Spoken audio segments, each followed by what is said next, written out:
A lot of what we had to make sure that we did with the art style was to, in essence, make it still feel like the post-nuclear world that it was. And that is the kind of the weird 50s, but 100 years after the 50s, if the 50s just stayed the 50s, and then bringing in this idea of Vegas. Josh had one of the first team meetings, and he talked about Vegas as being one of his ideas, but more importantly that it'd be the Rat Pack era.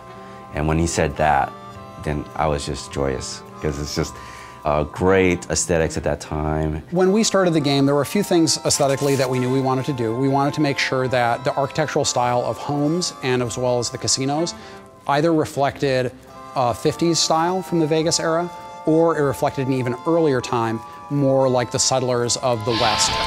But it's all about Vegas. And so we want to make sure that we have this feeling of sort of this neon, and again, it feels like you're going in there and you're playing around with the mobsters, you're playing around with the Rat Pack. The scope of this game is massive. You have basically a city in the middle of this area, and then the territory stretches all around the city and does stretch out all the way to Boulder City and to the dam. When doing Vegas, we didn't want to neglect any of the surrounding areas around Vegas. We wanted to make sure that we had Fremont Street realized, and we have a location called Freeside in the game before they even hit Vegas. And I think once they get a taste of that, they're going to be suitably intrigued to go, okay, well, if that's Freeside, hell, I wonder what Vegas is going to be like.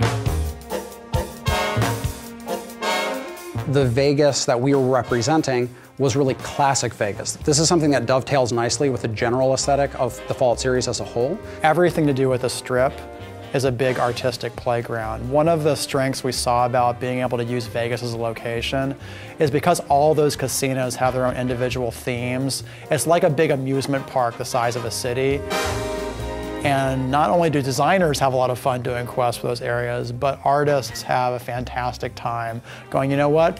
We can just play around with this location because that's what Vegas is all about. When I take pictures or give reference and then say, I kind of want to like it like this, I'm kind of going to want to like this, it's very nice to see the artist come back with something that's even better than what I had imagined in the first place. I think people are really going to dig how different it is from the Capital Wasteland and how we sort of captured the feeling of the Mojave.